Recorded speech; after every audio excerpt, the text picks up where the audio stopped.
Hello students, प्यारे विद्यार्थी। आज हम ऑक्सीडेशन रिडक्शन चैप्टर के पार्ट 4 में पहुंच चुके हैं, जहां आज हम पढ़ेंगे find out oxidising agent and reducing agent in the reaction. अभिक्रिया में ऑक्सीकारक व अपचायक को कैसे ज्ञात करें। तो चलिए बढ़ते हैं हम इस उदाहरण की ओर, जिससे आपको ये पता लगेगा कि ऑक्सीकारक और अपचायक क्या होते हैं और इन्हें कैसे ज्ञात करते हैं। तो हमारा यहाँ पर पहला एग्जाम्पल है Li plus F, LiF।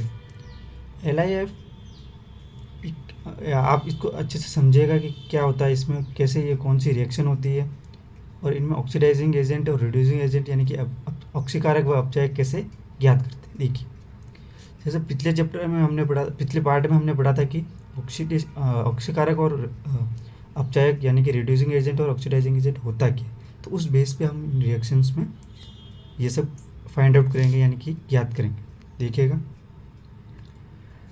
Li और F ये दोनों न्यूट्रल एलिमेंट है। अभी फ़िलहाल तो सिंगल एटम है, फिर इनका कॉम्बिनेशन LiF रिएक्शन होने के बाद देखिएगा Li की जो स्टेज है अभी, उस पर जो ऑक्सीडेशन नंबर है या फिर हम कहते हैं चार्ज भी कह देते थे, तो वो क्या है, 0 है। तो यहाँ पर Li जब रिएक्शन कर जाता है तो देखिए यहाँ पर Li के ऊपर +1 आ जाता है जब कॉम्बिनेशन में होता है, और F के ऊपर -1 हो जाता है जब वो एक कॉम्बिनेशन बन जाता है। तो फिर देखिए यहाँ पर ऑक्सीडेशन नंबर में वृद्धि हुई, यहाँ 0 यहाँ +1। ठीक है दोस्तों। तो फिर आगे देखिएगा, जो F है वो यहाँ पर 0 है, यहाँ पर -1 मीन्स Li की जो है वो +1 यानी कि ऑक्सीडेशन नंबर में जो है वो वृद्धि हो गई। ऑक्सीडेशन नंबर में जो वृद्धि हो गई है, तो फिर ये जो ऑक्सीडेशन नंबर में वृद्धि यानी कि ऑक्सीकरण यानी कि ऑक्सीडेशन का जस्ट आप उल्टा कर दीजिए, वो हो जाएगा रिड्यूसिंग एजेंट यानी कि अपचायक। सिंपल सी डेफिनेशन है, और कोई इसमें कोई ज़्यादा लॉजिक लगाने की जरूरत नहीं है। ऑक्सीडेशन नंबर में कमी यानी कि रिडक्शन यानी कि अपचयन, और अपचयन का उल्टा कर दीजिए आप, हो जाएगा ऑक्सीकारक ऑक्सीडाइजिंग एजेंट। और जब ये दोनों एक साथ होते हैं यहाँ पर ऑक्सीकरण और अपचयन, रिडक्शन और ऑक्सीडेशन एक रिएक्शन, तो उसे हम अपचयोपचय अभिक्रिया कहते हैं यानी कि रेडॉक्स रिएक्शन कहते हैं। They are known as redox reaction when oxidation and reduction are done in the same reaction. ऑक्सीकरण व अपचयन अगर एक ही अभिक्रिया में होता है तो हम उसे अपचयोपचय अभिक्रिया कहते हैं। तो दोस्तों ये बहुत ही सिंपल चीज़ें है और इतना कोई लोड देने की जरूरत नहीं। देखिए, हम सेकंड एग्जांपल पे पहुँचते हैं। H2 + O2 इनको देखिए, H2 + O2 H2O बना। तो दोस्तों इसमें होता क्या है, देखिएगा आप, यहाँ पर क्या है, H2 के ऊपर 0 चार्ज, यहाँ O2 के ऊपर 0 चार्ज है।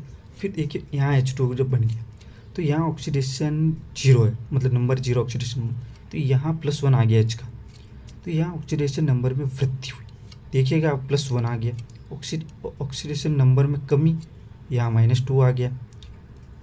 तो ऑक्सीडेशन नंबर में वृद्धि हम सिंपली पढ़ते आ रहे हैं कि ऑक्सीडेशन नंबर में वृद्धि यानी कि ऑक्सीडेशन हो रहा है यानी कि ऑक्सीकरण हो रहा है। सिंपल चीज़, और ऑक्सीकरण हो रहा तो उसका उल्टा कर दीजिए आप, रिड्यूसिंग एजेंट है, ये अपचायक है। सीधी सी डेफिनेशन है, और कुछ ज़्यादा डिटेल में हमें पढ़ने की इसमें जरूरत नहीं होती। फिर देखिए यहाँ पर रिडक्शन हो रहा है, ऑक्सीडेशन नंबर में यहाँ पर 0 था O का, यहाँ पर O का -2 आ गया, क्योंकि ये उदासी एलिमेंट है, यहाँ पर ये न्यूट्रल एलिमेंट है। दैट्स वाई इट इज़, मतलब इसलिए ये -2 यहाँ पर 0 है।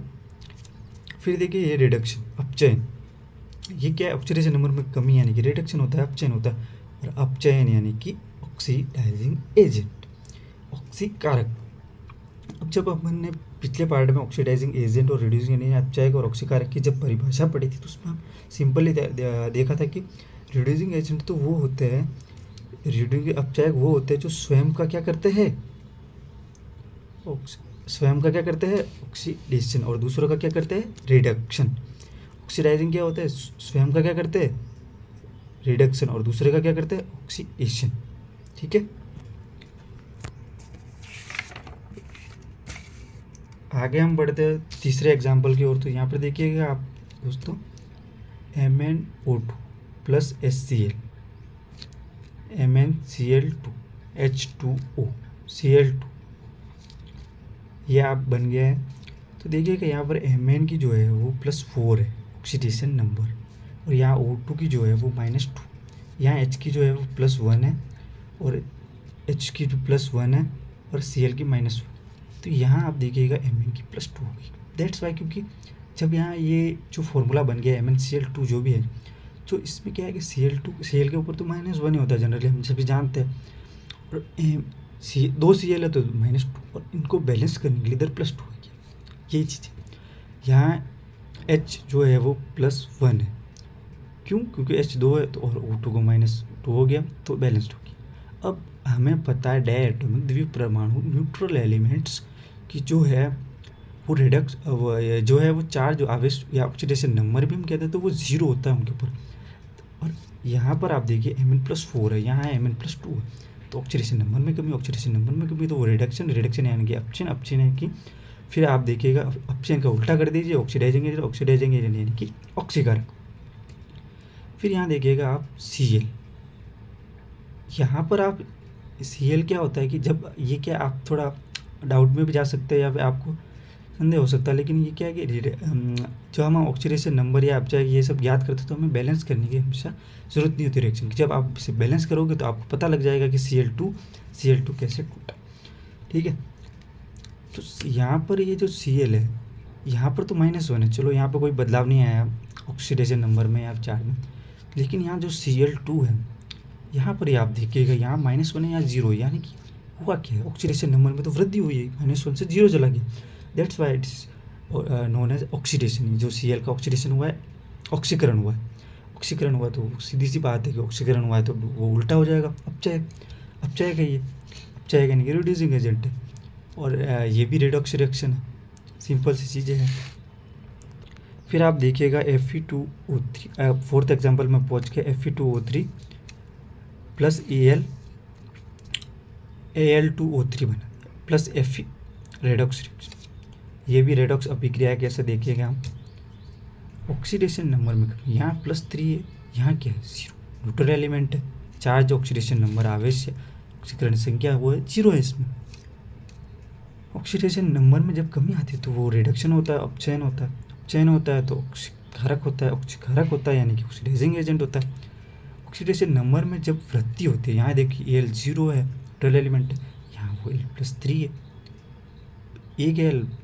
एक Al का +3 तो 2Al का +6, और यहाँ एक O का -2 तो 3 O का -6, बैलेंस हो गया ये। ऑक्सीडेशन नंबर में वृद्धि यानी ऑक्सीडेशन मतलब कि ऑक्सीकरण मतलब कि अपचय, उसका उल्टा कर दीजिए आप, जहाँ ऑक्सीडेशन हो रहा है वो अपचय यानी कि रिड्यूसिंग एजेंट है।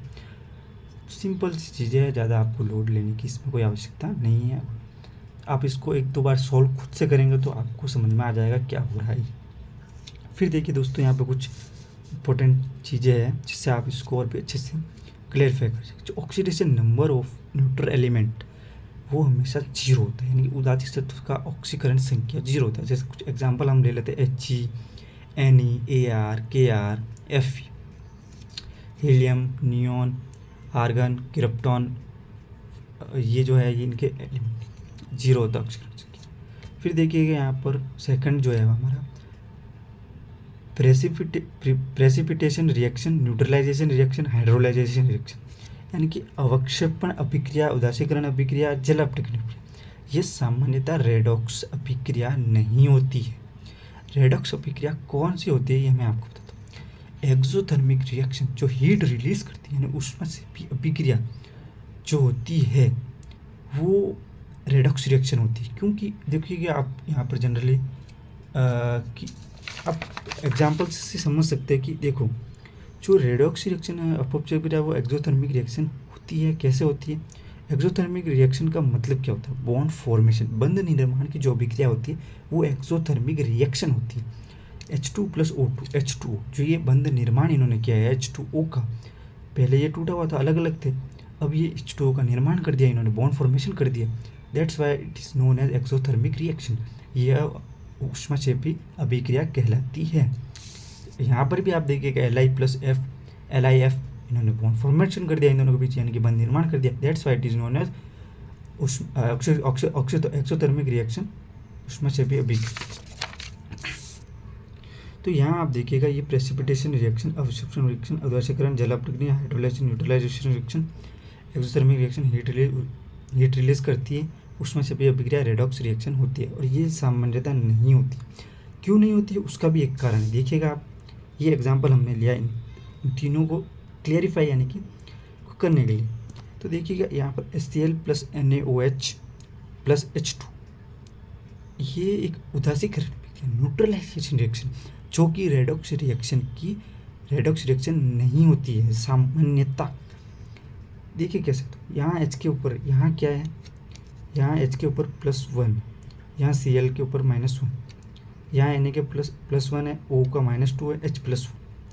तो देखिएगा यहाँ Na plus Cl minus H +1 O -2।